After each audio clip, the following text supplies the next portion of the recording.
With blazing heat becoming the new normal and triple-digit temps making reoccurring appearances, keeping our pets safe is more important than ever. Joining us today is Dr. Sandra Fay, president of the American Veterinary Medical Association, who's here with expert tips to help your furry friends stay cool and protected all summer long. Hi, Dr. Fay. Hello, how are you?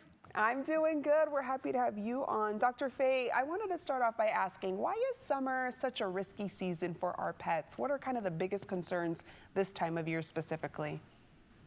The summer can be dangerous for many reasons, heat being the number one. We also tend to see more ticks and fleas in the summer and more weather disasters, more weather problems. So it can be a dangerous season for sure. Yes, and you mentioning heat, what would you say are the early signs of heat exhaustion or heat stroke in pets, and how should owners respond if they notice them? And so early signs are a little different for dogs and cats. So we'll start with dogs. They tend to pant all the time, but when they're starting to suffer from heat stress, they pant excessively and they drool. They often act agitated and just a little disoriented. And when it gets real severe, they can get vomiting, diarrhea, and even collapse. Obviously, we never want it to get to that point. Cats are different. We see dogs pant all the time, but we never really see cats pant. So if you see a cat with open mouth breathing, panting, it's a true emergency. So bring them to your veterinarian right away.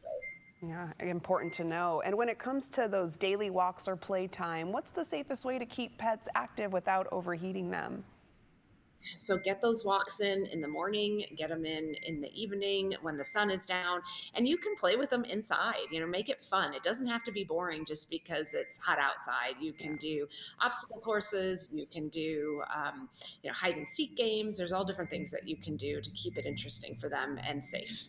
Yeah, and how important is hydration for pets during the summer? And do you have any creative tips for keeping them cool and hydrated? Yeah, hydration is super important in the summer, so always have water available. Have more water than you normally do, and you can make it fun too. You can put ice cubes in the water and make them a little bit more interested in drinking. You can cool them Yes. off with spray bottles. There's lots of different things you can do. And then we always hear, do not leave the pets in the car. But how dangerous is it really, even for just a few minutes when temperatures are super hot? Yeah, it can be really dangerous. So do not, like you said, do not leave them in the car. Leave them at home. Skip the errand. Even if you're in a shaded spot and the windows are down just a little bit, that temperature can go from 70 to 100 in a short amount of time. So don't risk it. Keep them at home. Yeah.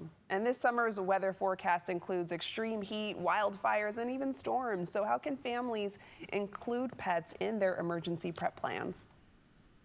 So the biggest thing is to be prepared. Think ahead. You never know when an emergency is going to strike, and you don't know what that emergency is going to be. So have a kit, have extra food, have even some water. Try and get about a week's supply, extra medication. Make sure you have some bowls. Their bedding, some comfortable toys for them.